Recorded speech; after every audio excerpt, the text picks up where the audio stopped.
The first time I saw a human bring a predator to Introduction to Galactic Ethics, I thought someone had spiked my morning nutrient solution with hallucinogens. Let me paint you the scene. Verdant Hall's Academy, one of the most prestigious learning institutions in the outer spiral, where species from 47 different worlds come together to pretend they understand each other. The classroom smelled like recycled air and desperation, which was normal for third cycle classes. What wasn't normal was the 2-meter-tall bipedal creature walking through the door with something that looked like it could tear through reinforced steel plating without breaking a sweat. I'm Krill, by the way. Krillvar 13 if you want to get technical about it, but nobody has time for full designations anymore. I'm Vexian, which means I've got 4 eyes, 6 limbs, and a healthy survival instinct that was currently screaming at me to evacuate the building. The human's name was Dakota Reeves. She had this copper-colored hair pulled back in what humans call a ponytail, and skin that reminded me of the clay deposits on Tertian Minor. But none of that mattered because walking beside her, attached to some kind of synthetic lead, was approximately 60 kilograms of pure, concentrated violence. The creature had fur like midnight, and eyes that reflected the overhead lights with an eerie golden glow.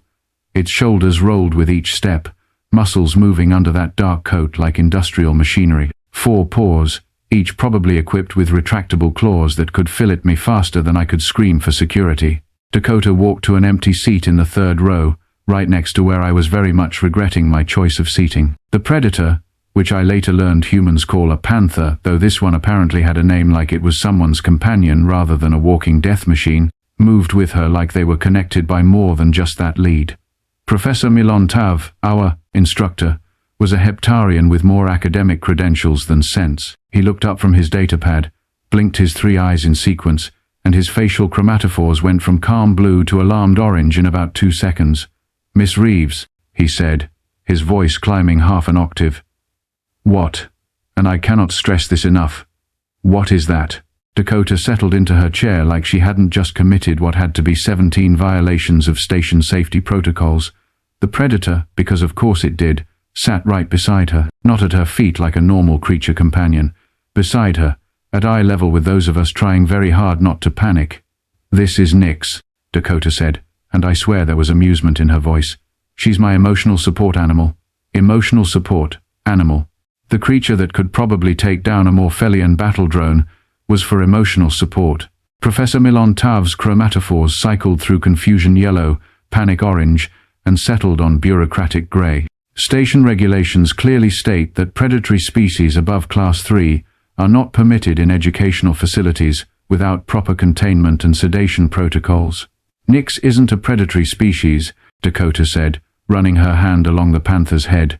The creature leaned into the touch, and I heard something that sounded like industrial machinery idling. Purring, I would learn later. Humans have predators that purr. She's a companion animal, registered and certified through Earth's Interstellar Companion Act of 2247. "That is a predator," squeaked Velprima, a Quilloth sitting 2 rows back. Her entire body was vibrating with fear, which for Quilloth meant she was about 3 seconds from releasing defensive spores that would make everyone in the room violently ill for a week. Dakota turned in her seat, and something in her expression made my primary and secondary hearts skip synchronized beats. It wasn't anger exactly. It was something colder, more controlled. "Nyx is a rescue. She was orphaned when poachers killed her mother in the Brazilian preserve. I've raised her since she was 6 weeks old. She's been through more trauma than any creature should experience, and she helps me manage my own anxiety from combat deployment." Combat deployment. Of course, because regular humans weren't terrifying enough, this one had military service. "I'm going to have to ask you to remove the animal," Professor Milon Tav said, trying to sound authoritative and failing miserably. "For the safety of other students." Dakota's hand stilled on Nyx's head. The panther's golden eyes tracked the professor's movement as he stepped closer. Something in the air changed, like the moment before a hull breach when you can feel the pressure differential even though nothing's happened yet. "No," Dakota said simply. The classroom went so quiet I could hear Krevtor's dual respiratory systems cycling in panic 3 seats over. "I beg your pardon?" The professor's chromatophores flashed angry red. "I said no." Dakota stood up slowly. The panther stood with her, fluid as mercury, twice as dangerous. "Nyx is registered through proper channels. I have documentation from Earth's Interstellar Relations Bureau, the Galactic Accommodation Commission, and 3 separate psychological evaluators. She stays. This is highly irregular. Professor Milon-Tav was practically vibrating now. I cannot ensure the safety of other students with an apex predator in the classroom. Dakota took 1 step forward. Just 1. The Panther moved with her, and suddenly that 60 kilograms looked a lot more substantial. Professor, with all due respect, which at this moment is very little, Nyx has been in more hostile environments than this classroom. She's been through embassy functions, trade negotiations, and a hostage situation on Kepler Station. She has never, not once, shown aggression toward anyone who wasn't actively trying to hurt me or her. But it's a predator. This from another student, a Mantillian whose name I never learned because he transferred out after this first class. Dakota's expression could have flash-frozen hydrogen. And I'm human. We're ALL predators if you want to get technical about evolutionary biology. Should I leave too? That landed like a tactical nuke in the conversation. Because here's the thing about humans that most of the galaxy is still getting used to. They're from a death world. Capital D, capital W. Earth is classified as a Class 7 hazard planet, where everything from the weather to the wildlife to the microorganisms is actively trying to kill you. Humans evolved by being better at killing than everything else trying to kill them. Most species in the galactic community come from nice, reasonable planets. Moderate gravity, stable climate, ecosystems that operate on sensible principles like cooperation and sustainability. Humans come from a nightmare sphere where apex predators hunt in packs. The weather throws Category 5 tantrums that can level cities, and even the plants have developed neurotoxins. And here's the really fun part. Humans didn't just survive that environment. They thrived in it. They conquered it. They took creatures that wanted to eat them and domesticated them into companions, including, apparently, the 60-kilogram shadow of death currently sitting in my ethics class. Professor Milon-Tav was making calculations behind his eyes. I could practically see the administrative nightmare forming. I will need to contact station security and the dean of students. You do that, Dakota said, sitting back down. Nyx settled beside her again, those golden eyes tracking everyone in the room. While you're at it, contact the Galactic Accommodation Commission's complaint department. I'm sure they'd be fascinated to hear about how Verdant Hall's Academy is violating treaty protections for registered companion animals. The professor's chromatophores went panic. Orange again. Treaty violations meant legal reviews. Legal reviews meant audits.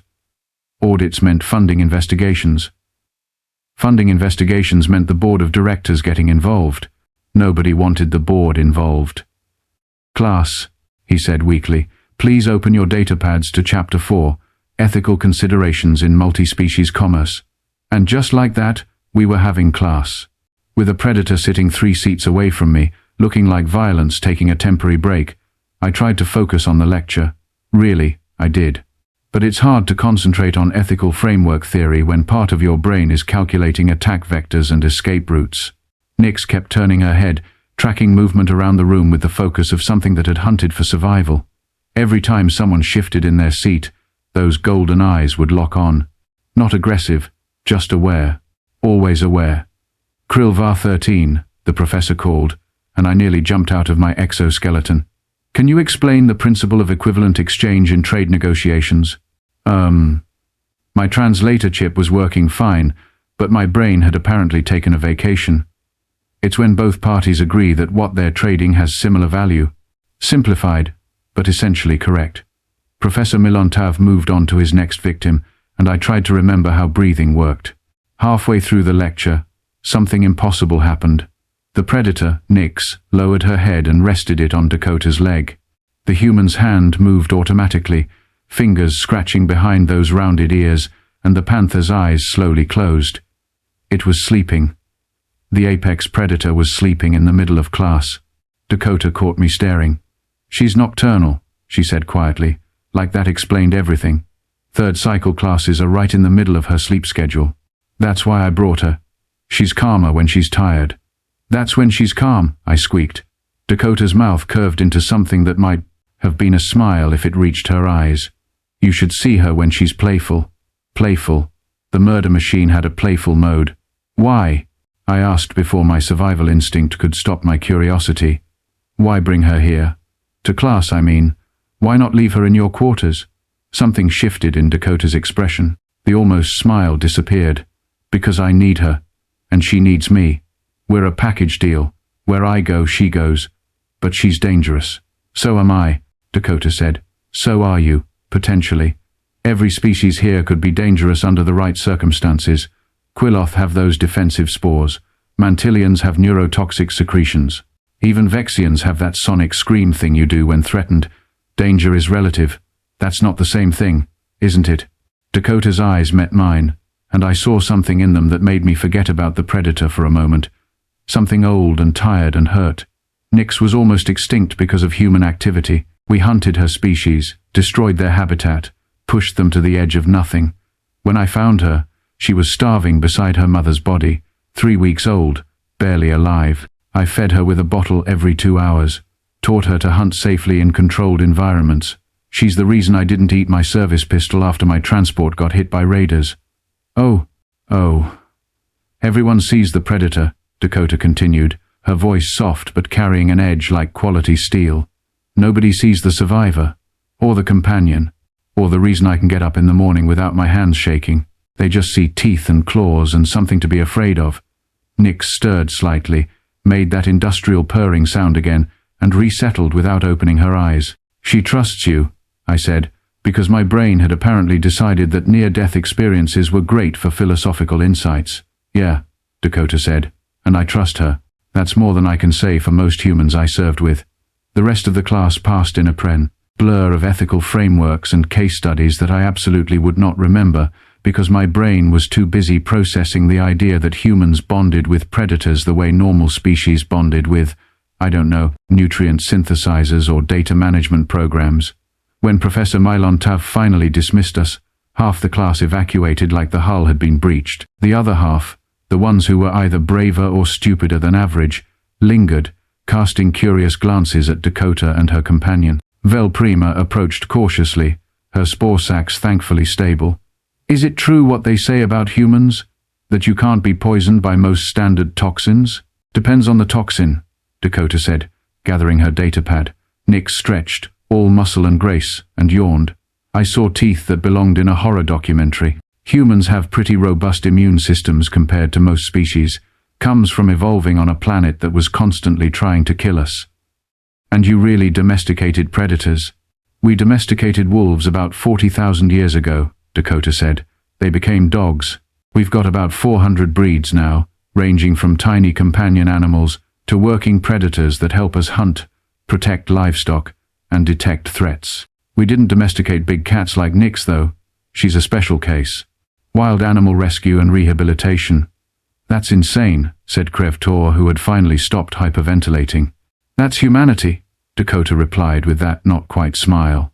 We see something dangerous and think, I bet I could be friends with that. Nyx bumped her head against Dakota's leg, and the human responded by scratching behind her ears again. The panther's eyes half closed in what looked like contentment. She really trusts you, I said. We trust each other, Dakota corrected. That's how partnerships work. As everyone filed out, I hung back, watching Dakota check Nyx's collar and lead with practiced efficiency. The predator submitted to the inspection with patience that seemed at odds with her deadly appearance. You're going to have trouble, I said. With the administration, I mean. They're not going to let this go. Dakota looked at me, really looked, and I felt assessed in a way that was uncomfortably similar to how Nyx tracked movement. Let them try. I've got documentation, legal standing, and precedent from 15 other educational institutions. Plus, Nyx has better behavior ratings than half the students here. That's not saying much, I muttered, thinking about the Threxian twins who had set off a biohazard alert last semester. Dakota laughed. Actually laughed. It changed her whole face, made her look younger and less like someone who had stared down combat situations. Fair point. You're Krill, right? Vexian, cognitive specialization in pattern recognition. How did you know that? I read the class roster. Humans are good at pattern recognition too, and threat assessment, and holding grudges, but mostly pattern recognition. She paused. Look, I know Nyx makes people uncomfortable. I get it, but she's not going anywhere. If you can't handle being in the same room as her, I understand. No judgment. I should have said yes. Should have transferred to a different section. Found a safer class. Done literally anything that didn't involve sitting 3 seats away from an apex predator twice a week. Instead, I heard myself say, "I'll see you next class." Dakota's eyebrows rose slightly. Yeah? Yeah? I said, surprising myself. I mean, if humans can bond with predators, maybe Vexians can learn to sit near one without having a cardiac event. That's the spirit, Dakota said, and this time her smile reached her eyes. Fair warning, though. Nyx snores. Loudly. If she falls asleep again, you'll know. Great, I said. That's exactly the information I needed to sleep well tonight. As I watched Dakota leave with Nyx padding silently beside her, I realized something. The most dangerous thing in that classroom hadn't been the Panther. It had been watching everyone's fear and prejudice collide with the reality of what partnership and trust could look like. Humans, I was learning, had a talent for making the impossible look routine. This was going to be an interesting semester. The next class meeting, I arrived early, not because I was eager, understand, but because I wanted to claim a seat with optimal sightlines and at least 2 escape routes. Survival instinct and academic curiosity were currently arm wrestling in my brain, and curiosity was winning by a narrow margin. Dakota showed up exactly on time, Nyx flowing beside her like liquid shadow. This time, I noticed things I'd missed before. The way the Panther's ears swiveled independently, tracking sounds from different directions. How her whiskers twitched when she analyzed scents. The absolute confidence in every movement, like she knew exactly how dangerous she was, and felt no need to prove it. They took the same seat as before. 3rd row, left side. Nyx settled into her spot and immediately fixed me with those golden eyes. She remembers you, Dakota said, noticing my frozen posture. Is that good or bad? Good. It means you're not a threat. If she thought you were dangerous, she wouldn't take her eyes off you. Dakota pulled out her datapad. She's actually pretty relaxed around you. See how her tail is loose? That's content body language. I looked at the tail in question, which was indeed draped casually across the floor rather than twitching or lashing. How do you know all this? Studied animal behavior before my military service. 5 years working with conservation programs on Earth. That's how I got connected with Nyx's rehabilitation program. Dakota's fingers moved across her datapad, pulling up what looked like medical documentation. After I left the service, they asked if I wanted to continue her care permanently. Best decision I ever made. More students filtered in, and I noticed something interesting. The same people who'd fled last time were back, but they'd shifted their seating arrangements. Everyone had migrated to positions farther from Dakota and Nyx, creating a buffer zone of empty chairs. Except for Vel Prima, who surprised everyone by sitting 1 row behind them. My clutchmate is studying human psychology, she explained when Dakota glanced back. She says humans are the most successful social predators in known space. I want to understand how that works. Social predators? Dakota raised an eyebrow. Your species conquered your planet through cooperation and communication, as much as through violence, Vel Prima said. Her spore sacs were completely stable now, which suggested she'd done some serious emotional regulation since last class. You hunt in coordinated packs, share resources across genetic lines, and form bonds with other species. That's not typical predator behavior. Huh. Dakota looked genuinely interested. I never thought about it that way, but you're right. Humans are pack animals. We do better in groups. Is that why you bonded with Nyx, pack instinct? Maybe partly, Dakota admitted, but also because she needed someone, and I needed someone. Trauma recognizes trauma. Before Vel Prima could respond, Professor Milan Tav entered, followed by someone I didn't recognize. Female, humanoid, with scaled skin that shifted between blue and green, definitely administrative, based on her official station uniform, and the datapad clutched like a weapon. Miss Reeves, the professor said, his chromatophores already cycling through anxious colors. This is Administrator Liz Kane. She needs to discuss your companion animal situation. Dakota didn't stand, didn't even tense. She just looked at the administrator with the same calm assessment I'd seen her use on everything else. I have my documentation ready if you need to review it. Liz Kane's scales rippled.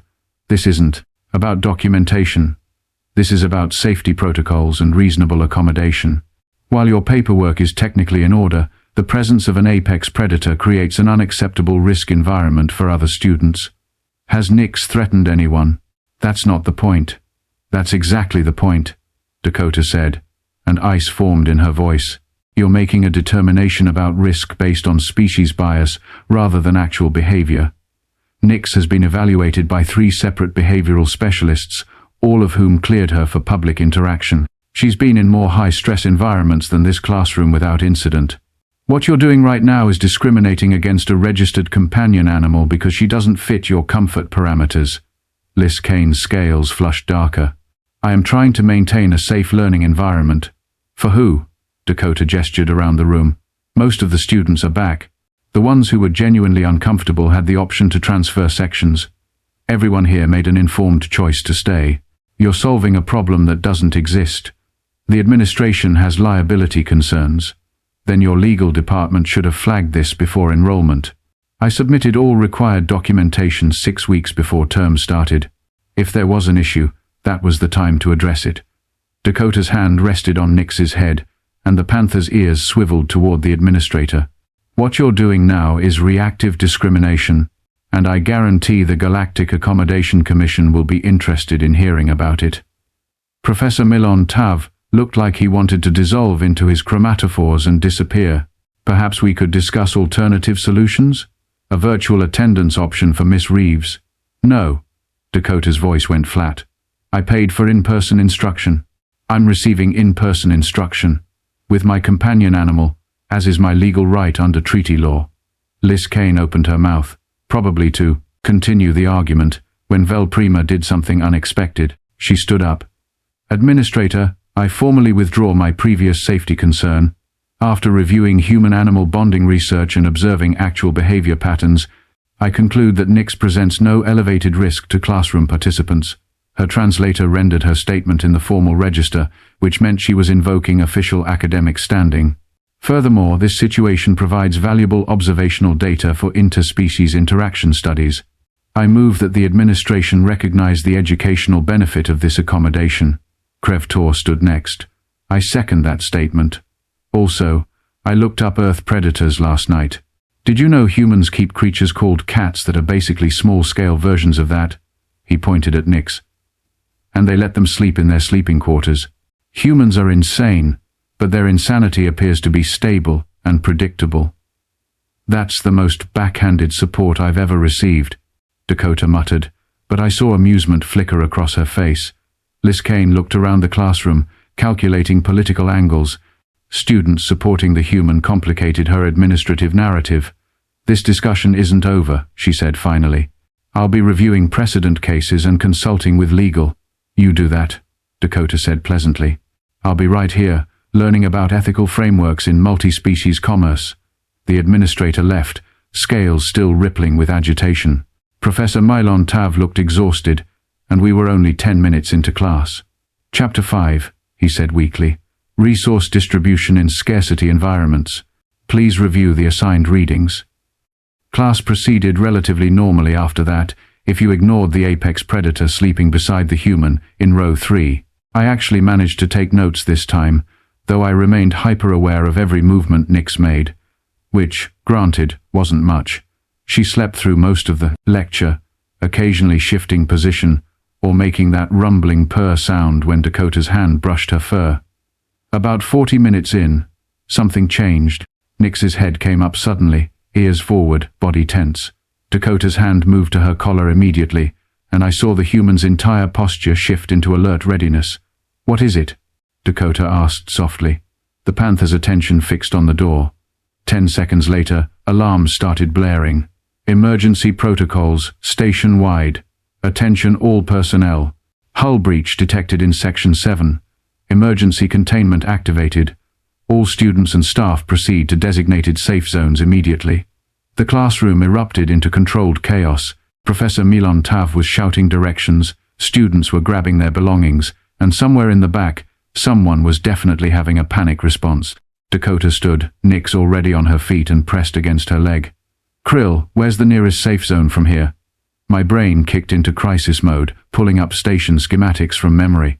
2 corridors down left junction, through the reinforced doors. But if Section 7 is breached, we should avoid the main corridors. They'll be packed, and if secondary breaches occur. Alternative route? Dakota was already moving toward the door, one hand on Nix's collar, the other checking something on her wrist comm. Service tunnels. Access panel is in the next room over. Narrower, less traffic, but more direct path to safe zones. Show me. I hesitated for exactly half a second. Then my decision-making process decided that following a human with military experience and a predator companion was better than joining the crush of panicking students in the main corridor. This way. We moved fast, Dakota and Nix flanking me as I led them through a side exit. Vel Prima and Krevtor followed without discussion, apparently reaching the same survival calculus I had. Behind us, I heard Professor Milon Tav trying to organize an orderly evacuation and failing miserably. The service tunnel access was right where I remembered, and thankfully my student credentials worked on the lock. The panel slid open, revealing a narrow passage lit by emergency lighting. Tight fit, Dakota observed, eyeing the space. You said alternative route, not comfortable route, I shot back, adrenaline making me snappy. Fair point. Nix. Heel. The Panther pressed closer to Dakota's side, and they entered the tunnel as a single unit. The rest of us followed. The service tunnels were never meant for this many bodies. We moved in single file, emergency lighting casting everything in sickly yellow tones. The alarm was muted here but still audible, a constant reminder that somewhere on this station, atmosphere was venting into space. How far? Dakota asked, her voice calm despite the situation. 300 meters, then up one level, then another 100 to the safe zone. Your pattern recognition skills include spatial memory. Vexian cognitive architecture emphasizes environmental mapping, I said, navigating around a junction box. We're good at knowing where we are. Useful trait in an emergency. Behind us, Vel Prima made a distressed sound. My clutchmate is in Section 8. That's adjacent to the breach zone. Dakota pulled out her wrist comm without breaking stride. What's her designation? Vel Secunda, student quarters level 12. Dakota's fingers moved quickly across her comm interface. I'm pinging station security with her location.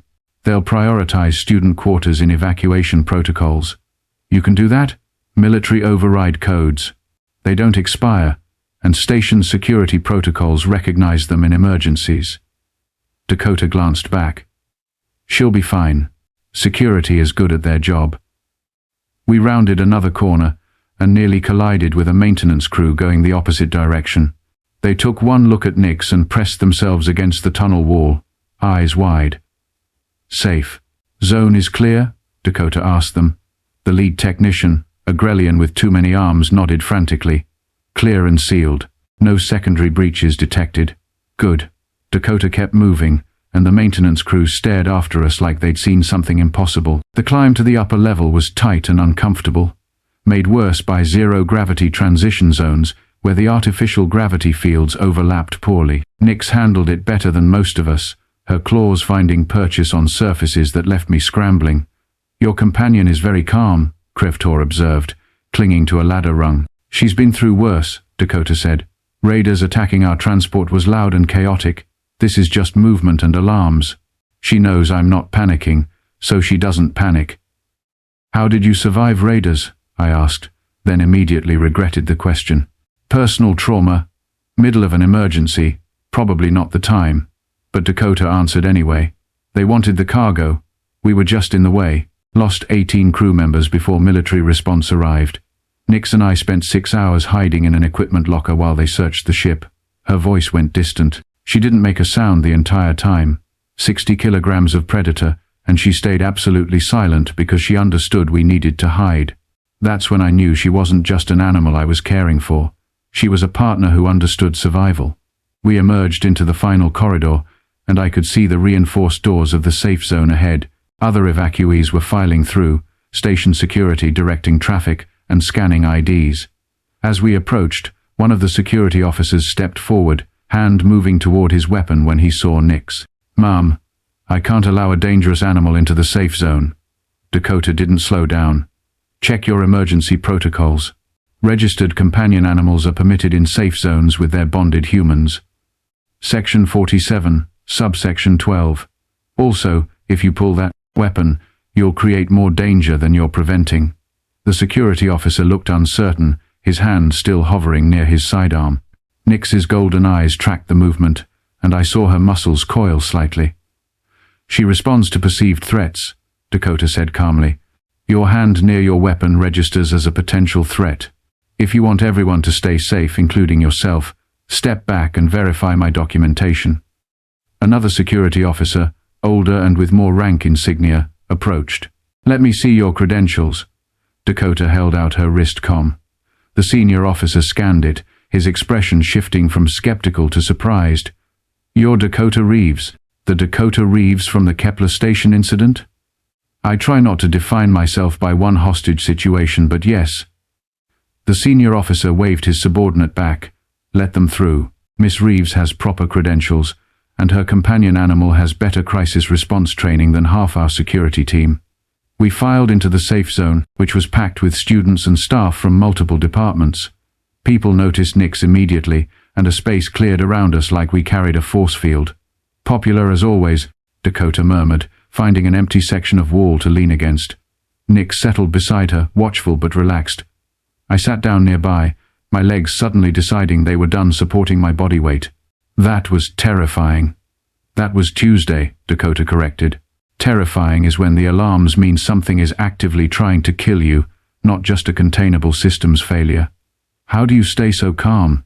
Dakota looked at me, and again I saw that depth of experience that didn't match her apparent age. "Practice.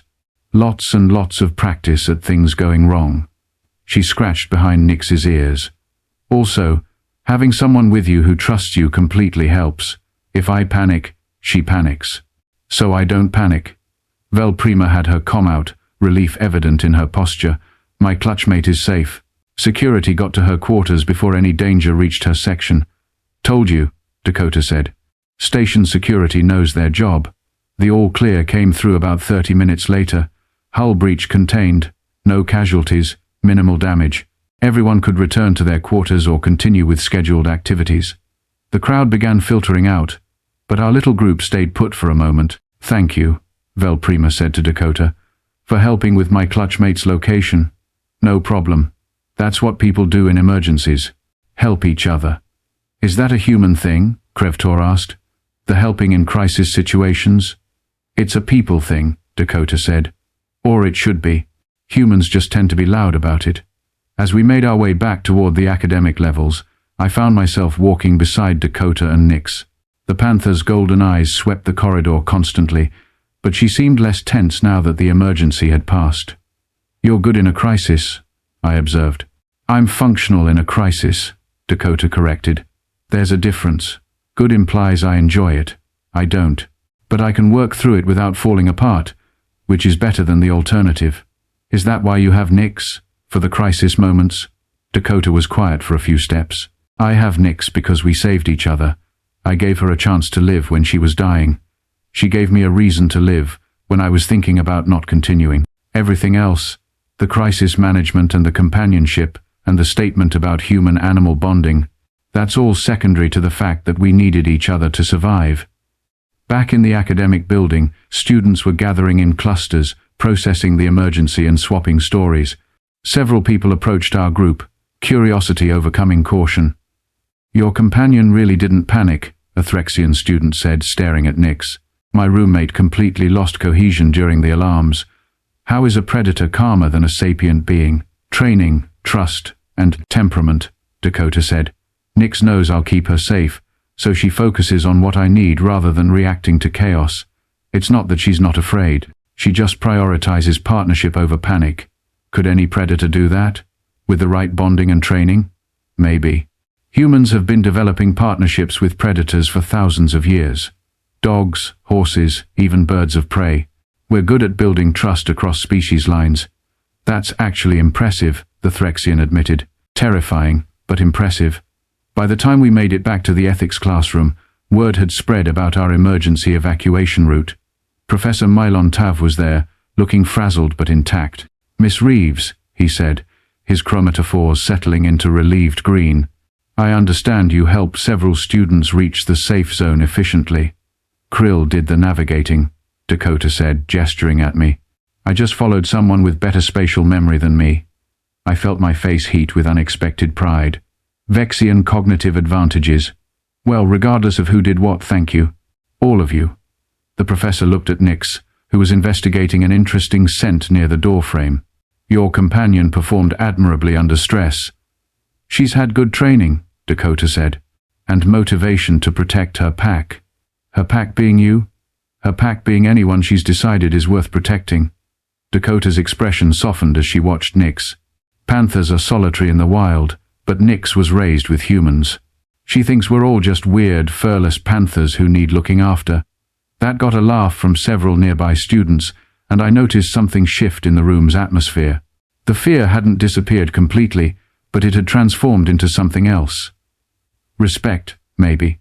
Or at least, acknowledgement that Dakota and Nix were more than just a human and a predator. They were a functional unit that had proven themselves useful in crisis.